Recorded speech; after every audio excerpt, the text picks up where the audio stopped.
And one night I was flicking through Twitter and I came across a tweet from Jackie Beltrao, who is a Sky Sports news presenter. And I say to this day, she probably saved my life. Hello, I'm Tiff Lynch. I am the Deputy Chair of the National Police Federation of England and Wales. Tiff, this is going to be a challenge, but in 30 seconds, can you tell us about your career today? I joined Leicestershire Police in 1995, so that makes me feel quite old. I lived in Oakham in Rutland. I was sent straight to Leicester City Centre to carry out my probation, and I progressed through, not through the ranks, but through departments, I would probably say, ranging from beat officer, response driver, tactical support group, informant handling, various skills, firearms, until obviously I found the Police Federation, and after a couple of years became the chair of the local branch, and then progressed to the position that I'm currently holding today. Okay. Your career began as an 18-year-old as the youngest member of a Leicestershire force, which at the time didn't really let people in until they were 21. No. So how had your childhood prepared you for life in the force? Very much so, and I have my parents to thank for that. I also have obviously my peers and school. I was taught from a very, very young age that nothing comes for free. So if you want something, you've got to go for it, and you've got to prove yourself, and you've got to demonstrate that you want it so badly and that you are the one that should be doing it. So that's been instilled in me all the way through my childhood, through sport. I was very, very sporty at school, absolutely rubbish in the classroom, I have to say. But it made me hungry to actually be part of the team and to be a success. And I think that's the grounding that I had when I went into that interview for Leicestershire Police, knowing full well that the chances were that I wasn't going to get in, because I knew that they had that limit, and it wasn't a written rule, that they didn't really take anyone on under the age of 21. And they told me so at the interview as well. And how did that make you feel when you got accepted? I was in shock. I was in shock. It was a gruelling interview process. I'd only ever done one interview before that, and I came out feeling absolutely elated. My mum was there in the car park with her friend. They'd gone out shopping while I was in interview. We came back home. We actually told my father that I hadn't got in, and we managed to keep that going for a couple of hours until obviously the champagne came out, and yeah, it went from there really. So when you started on your first day, were you ready to get stuck in from that day one, or were there still a little nerves, especially given your age at the time? Yeah, I drove through the gates of Leicestershire Force Headquarters thinking, what on earth have I done? I didn't really know a lot about policing other than my youth club leader, who was the influence of me actually putting my form in to join up. But I was raring to go, and I wanted to be a part of everything. Even on rest days, I would be asking the sergeant if I could come in and do extra work. I wasn't bothered about whether I got paid for it or not.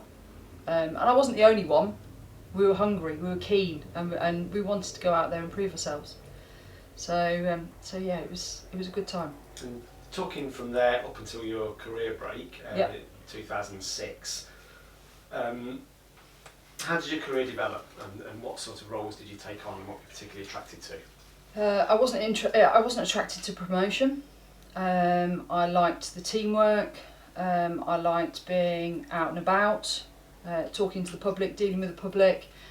I started off in an identified task unit, which was predominantly plainclothes stuff. That progressed into informant handling, and then I moved over to tactical support group, which was a lot of the football, public order, searching, dynamic arrests, etc., etc.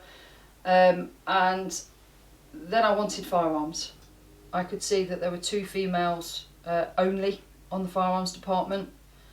I'd handled firearms back home in my childhood, and it wasn't about holding a gun or anything like that, but it was another skill that I wanted to venture into, and I went for it. I passed it, and went onto the firearms team for a couple of years, which I thoroughly enjoyed. So I've done a bit of everything. Okay. It's fair to say. Yeah. Apart from CID. You took a career break in 2006-07 for 12 months. Yeah. What made you do that, and how did that decision and that year out shape the rest of your life? Number of things really. I joined the job at such a young age. I think it's fair to say that I hadn't gone out and experienced the world. I'd gone straight from A-levels. I'd had a bit of a break working in a bank whilst I waited to actually get into Leicestershire, because I'd passed the interview and everything, but they'd actually stopped the recruiting at that point, so I had to do something. And I hadn't experienced anything else. I was becoming disillusioned with what the job was and where I fitted within the job, because I'd done so much, I think, also. And I was of an age where if I was going to do it, now was the time to do it, to actually go out and enjoy it. So I took 12 months out and I went diving around the Caribbean. Wow. Which was great, and I gained a lot of skills from it. Meeting new people, learning about the culture in the Caribbean, certainly how the policing is in the Caribbean. It was very interesting. And that break must have done you a lot of good, because you came back to it. Yep. And your first role in the Fed, why did you want to get involved in the Federation? Do you know what? It wasn't me wanting to get involved. I came back. A lot had changed in 12 months, believe it or not. I came back and I needed the Federation for the first time. There were issues in me coming back into the organisation because of my security clearance, etc. I'd done everything that was required, but somewhere along that process it had failed, and I was being disadvantaged. I was being prevented from coming back to work effectively. So I contacted the Federation, and I'd not really had any other dealings with them. I hadn't, other than paying my monthly subscription. And they did a brilliant job for me. They got me back into work through their negotiation with chief officers, and I was able to effectively come back and do what I was employed to do. I went on to shift eventually, and I was like the mother of the shift. And my crewmate, Pete Callahan, he was a Fed rep, couldn't go to one of the meetings and asked me to go in his place. And I came out of that meeting as a signed up Federation rep, basically. Right. I really enjoyed the meeting, I enjoyed the discussions. It was something new, refreshing, and it was something that I felt that I could make a difference as well through my contribution. Yeah. The experience with the younger members of the shift, constantly asking me questions. Tiff, is this right? Is this right? And I hadn't got the faintest idea. So I joined the Federation team, and so I could get the answers. Okay. And many years later you became Leicestershire's first ever female chair. Yeah. On the 14th of July 2014. At the time, did you feel like a shining beacon for women in that role, or did you see it as just another role that you were doing? I saw it as just another role. I think everybody else, a lot of people saw it as the shining beacon, and I'm proud of that fact, actually. I value women in policing, I value women in any industry, certainly going into leadership roles. It wasn't until after, and I've actually got some of that experience as being chair, that's when I realised that actually I'm in a position here that I can influence, and I can actually assist and support others in coming through. But at the time, it was just another role. You then faced, I guess, one of your biggest challenges that life can ever throw at you by having cancer. Yep. And taking that battle on. Yep. What on earth was that like? Horrific. So we were in the middle of COVID. I'd literally just nursed my mum back from having COVID. She was bedridden for 12 weeks, so 2019. And just got back, her back up and walking. 3 months before that, I'd lost my father. So everything was happening. It was a bit of a roller coaster. And one night I was flicking through Twitter, and I came across a tweet from Jackie Beltrao, who is a Sky Sports news presenter, and I say to this day she probably saved my life.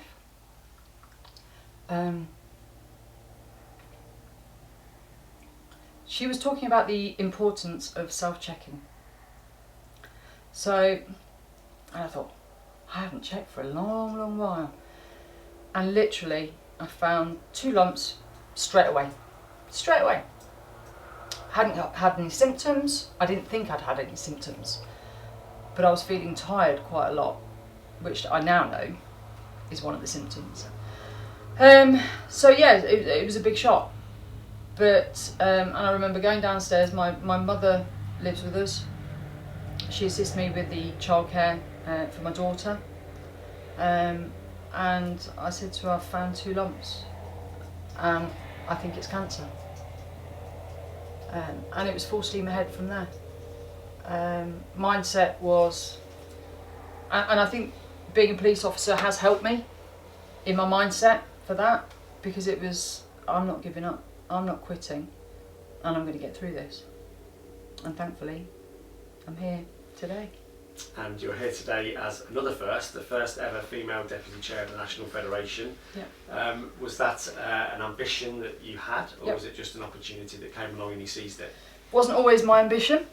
I was, and I would have been quite happy doing what I was doing. I'd have been quite happy still being on shift. I love policing, and I still love policing. But as I got more involved in the Federation work, as I could see that we were making a difference, and we do make a difference to individuals, I saw the role coming forward for National Board, and I went for it. I wanted it. I was hungry for it. The Deputy Chair's position, I'm grateful for, to be in this position. And it's something that probably wasn't in my dreams at the start, but as time progressed and my experience and of the Federation went on, yeah, it was a door that I had to walk through, and I wanted to walk through. Okay. And the team you've got around you, Steve Hartshorn as chair and the rest of the board, what they like to work with? Yeah, well, we're collectively, probably it's common knowledge, they get our names mixed up, so we're now Team Stiff. Which is great. The team has really pulled together. It's a new national board, obviously from the elections last year. Lots and lots of different experience. We've got more women on the board than we've ever had, which is fantastic to see. We've got a lot of differentiating service, levels of service. Steve's doing a great job. I love working with him. He's a great support to the board and to the country, and he's a great support to me. And I hope he feels the same about how I support him. If he doesn't, there's going to be problems. It's good that it's very tight-knit, because these are surely some of the most challenging times that policing has faced in decades, and without getting too much into too many of those issues, do you agree? Absolutely. Look, we're never always going to agree, and that's even within the Federation. But that's the beauty of what the Federation is, that if we don't agree on something, we talk about it, we debate it, we discuss it, we decide, and then we move forward. And that, I think, has been missing in the past. And slowly but surely we are moving forward as a PFEW, not a splinter group. We've got difficult times ahead of us, but collectively we can work through those. And personally, it must be almost like 24/7 at times. Do you ever get a minute to yourself these days? Yes, I do. Policing is a 24/7 job, and I think about the officers that are out there doing night shifts, day shifts, cancel rest days, etc, etc. So for me, if I have a Saturday and Sunday and I have to answer the phone, or I have to do a bit of work on my laptop, or I have to do an interview, I then think about those officers that are working rest days. So it evens its way. It evens itself out. Mm-hmm. And I feel as though I'm in a lucky and privileged position where I am at the moment. I do get some downtime. I'm back in the gym after treatment. I'm feeling mentally and physically stronger than I ever have done, which is great. I've always been a bit of a gym monkey. And that's my time out. That's when I can literally go into myself and think about Tiff, which is great. Do you miss those days of being a Bobby on the beat? Incredibly. Demand is different now. What they're doing out on the streets is different to what I experienced. But the camaraderie and the teamwork, nobody can ever break that. And that's what I miss. Yeah. That's what I miss. And just finally, if you could tell that 18-year-old you that started at Leicestershire not so long ago a couple of tips that you know now, what would they be? Probably the same tips that were given to me when I first joined, actually, which was, if you want it, go for it. If you don't get it, don't give up. And if something else comes along, then keep your eyes open. There's always something for somebody. Great. Tiff Lynch, Deputy Chair of the National Federation, thanks a lot for your time. Thank you.